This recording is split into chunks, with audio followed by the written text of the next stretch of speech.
మన రాష్ట్ర ప్రజలందరికీ నేను మీ టీపీజేఎస్ న్యూస్ ఛానల్ ప్రభాకర్. మిత్రులారా, మన టార్గెట్ విద్య వైద్యం మీదే. ప్రతి ఒక్కటి కూడా విద్య బాగుంటే, విద్యార్థులు బాగుంటే వివేకవంతులుగా విజ్ఞానులుగా తీర్చవచ్చు. వైద్యం బాగుంటే ఆరోగ్యంగా ఉంటాం. మనకు కావాల్సింది విద్య వైద్య రెండు బాగుంటే రాష్ట్రం బాగుంటట్టే. ప్రజలు పేదవానికి గల కారణాలకి రెండే కారణాలు, మెయిన్గా వైద్యం. ఇక్కడ విద్య వైద్యం మీద మన రాష్ట్ర ముఖ్యమంత్రి గారికి ముఖ్యంగా ఏ విధంగా ఉన్నదో ఒకసారి చూద్దాం. ఇక్కడ విద్యార్థి ఒక వీడియో చూడండి. ఇక్కడ ఈ వ్యవస్థ, మన అధికారుల వ్యవస్థ ఇక చూద్దాం ఎక్కడన్నది. మహబూబాబాద్ జిల్లా కేసముద్రం మండల్ కస్తూరి గాంధీబా గురుకుల ఫుడ్ పాయిజనింగ్ ఘటన. విద్యార్థి పరిస్థితి విషంగా, వెంటిలేటర్పై చికిత్స పొందుతున్న విద్యార్థి.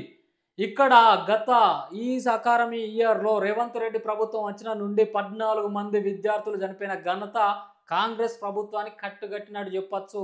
మన తెలంగాణ ప్రభుత్వంలో నెంబర్ 1 అవార్డు కూడా ఇవ్వచ్చు.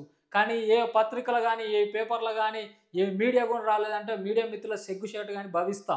ఎందుకంటే ఉన్నోనికి ఒక లెక్క ఉన్నది, లేనివాడికి ఉన్నది. పర్సనల్గా ఇక్కడ ఒక ప్రిన్సిపాల్ పర్సనల్గా వైద్య సిబ్బందిని పిలిపించి ట్రీట్మెంట్ చేపిస్తే చాలామంది వ్యవస్థ ఫుడ్ పాయిజన్ వల్ల చాలామంది విద్యార్థులు బాధపడ్డ ఘనత.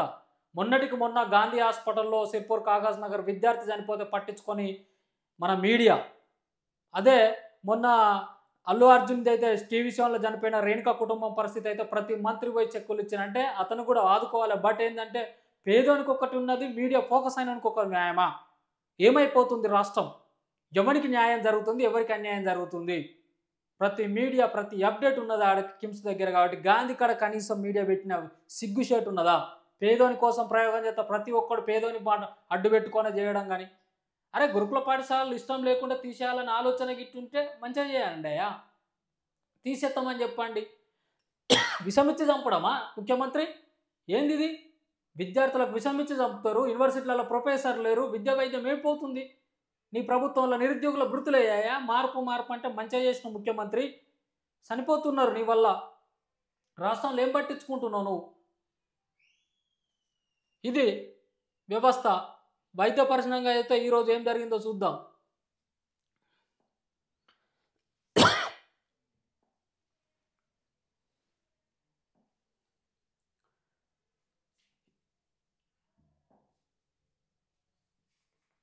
ఈరోజు బడ్జెట్, కేంద్ర ప్రభుత్వం బడ్జెట్ ప్రవేశపెట్టడం జరిగింది. 50,65,345 కోట్లు కేంద్ర ప్రభుత్వం నిర్మలా సీతారామన్ గారు ఈరోజు ఆర్థిక శాఖ మంత్రి గారు ప్రవేశపెట్టిన బడ్జెట్. మిత్రులారా, గుర్తుంచుకోవాల్సిన అంశం ఇది. 50,65,345 కోట్ల బడ్జెట్ కేంద్ర ప్రభుత్వం కేటాయించింది. దీన్ని గుర్తుపెట్టుకోండి.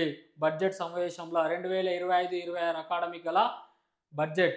ఓకే, ఆ బడ్జెట్లో భాగంగా మనకు విద్యారంగంకు సంబంధించినది న్యూఢిల్లీ నుంచి వచ్చిన రిపోర్ట్ ఇది. క్యాన్సర్ మందుల ధరలు తగ్గుతాయి. 3 ఏళ్లకు ప్రతి జిల్లా ఆసుపత్రిలో డే కేర్ క్యాన్సర్ సెంటర్ అంటే దానిలో భాగంగా కూడా డే కేర్ సెంటర్ జరుగుతుంది. దయతలిసి నేను ఒకటే చెప్తున్నాను, ప్రభుత్వ హాస్పిటల్ దగ్గర ప్రైవేట్ దందా నిలిపేసి కాంట్రాక్ట్ తీసేయండి. ఎగ్జాంపుల్, నిమ్స్ హాస్పిటల్ దగ్గర HLL ఫార్మా, ఎయిమ్స్ దగ్గర అమిత్ ఫార్మా, ఇట్లాంటిది ప్రైవేట్ దందని కొనసాగించకండి. దయతలిసి డ్రగ్ క్లాసిఫికేషన్ రాయండి. డాక్టర్ని ఒకటే వేడుకుంటాను, నేషనల్ మెడికల్ కౌన్సిలింగ్ రూరల్ ప్రకారం డ్రగ్ నేమ్ మాత్రమే రాయండి. Compositions, prescription right, capital letters with in ఫుల్గా. ఏది వెనకట అనేది చూసినావా? ఎద్దుచ్చలెక్క పోతుంది అన్నట్టు మిమ్మల్ని అవమానించినట్టు కాదు, ఇట్లా పోతుంది కదా కౌ యూరిన్ వేయేటప్పుడు, ఆ విధంగా ఉన్నట్టు కొంతమందికి అర్థం కాకుండా వేరే డ్రగ్స్ ఇచ్చే నాలెడ్జ్ ఉంటుంది. ఇక్కడ మెడికల్ ల్యాబ్ నిర్వాహకులకు మీకు బిజినెస్లు జరుగుతున్నాయన్న బాధాకరం ఉన్నది. దయతలిసి ప్రతి ఒక్కరు కూడా ఇక్కడ రిక్వెస్ట్ చేస్తున్నాను, క్యాపిటల్ లెటర్స్ రూపంలో మంచిగా రాసి ప్రతి ఒక్కరికి కూడా బ్రాండ్ పేరు కాకుండా జనరిక్లో రాస్తే 100% అతి తక్కువలో దొరుకుతాయి. అంతా గదే మందు. ఇక్కడ బిజినెస్ చేయకండి. ఠాగూర్ సినిమాలో కదా శవాలకు ట్రీట్మెంట్ ఇచ్చినప్పుడు ఇక్కడ ప్రైవేట్ దందాలు బాగా జరుగుతున్నాయి, మీకు తెలిసిన విషయమే. దయతలిసి దామోదర్ రాజనరసింహ గారు మొన్న గాంధీ హాస్పిటల్ చూపిస్తూ కూడా గాంధీ, ఉస్మానియా, నిమ్స్, MGM వరంగల్, రిమ్స్ ఆదిలాబాద్ జిల్లా, కరీంనగర్ గవర్నమెంట్ హాస్పిటల్లో కూడా బాగా ప్రైవేట్ వ్యాపారస్తులు కొనసాగుతుందని చెప్పారు టెండర్ల. దయతలిసి దాని మీద ఫోకస్ పెట్టి దామోదర్ రాజనరసింహ గారు గుర్తించాలి. మరి ఎంతవరకు ఇచ్చింది కేంద్ర ప్రభుత్వం బడ్జెట్లో తక్కువ ధరలకు చూద్దాం. నేషనల్ హెల్త్ మిషన్కు 37 కోట్లు కేటాయించిందట.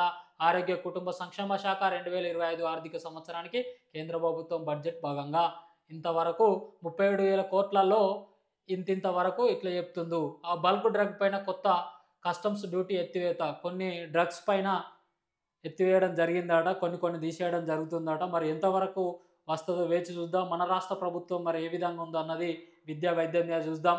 దయతలిసి ప్రభుత్వ హాస్పిటల్ పైన చూడండి, అదేవిధంగా ప్రభుత్వ హాస్టల్స్ మీద కూడా ఫోకస్ చేయాలి. ప్రతి మీడియా మిత్రులారా, ప్రతి ఒక్కరూ వాళ్ళ స్వార్థాల కోసం వినియోగించుకుంటున్నారు తప్ప పొలిటీషియన్స్ మీద పెట్టినంత ఇంట్రెస్ట్లు లేదు. యూట్యూబ్ తెరిచినట్టు అయ్యేది ఉంటే ఈ ఎమ్మెల్యేలు ఎలా పోతున్నారు అన్నట్టు ఆ ఎమ్మెల్యేలు మరి ప్రజల కోసం ఏమన్నా ప్రసంగించారా? బడ్జెట్ గురించి ప్రసంగించిన అంశం కూడా ఏ మీడియా మిత్రులు చెప్పడం లేదు, ఏది లేదు, ఒకటే చెప్తున్నారు. దయతలిసి ప్రజలారా, మీరు మేల్కుంటేనే రాష్ట్రం బాగుంటుంది. ప్రభుత్వానికి అసలు ప్రభుత్వ బడ్జెట్ ప్రజలకు అందుతుందా లేదా అన్నది క్వశ్చన్ మార్క్ చెప్పండి. ఖచ్చితంగా దీన్ని ప్రతి ఒక్కరు వినియోగించండి. దయతలిసి మీ టీపీజేఏసీ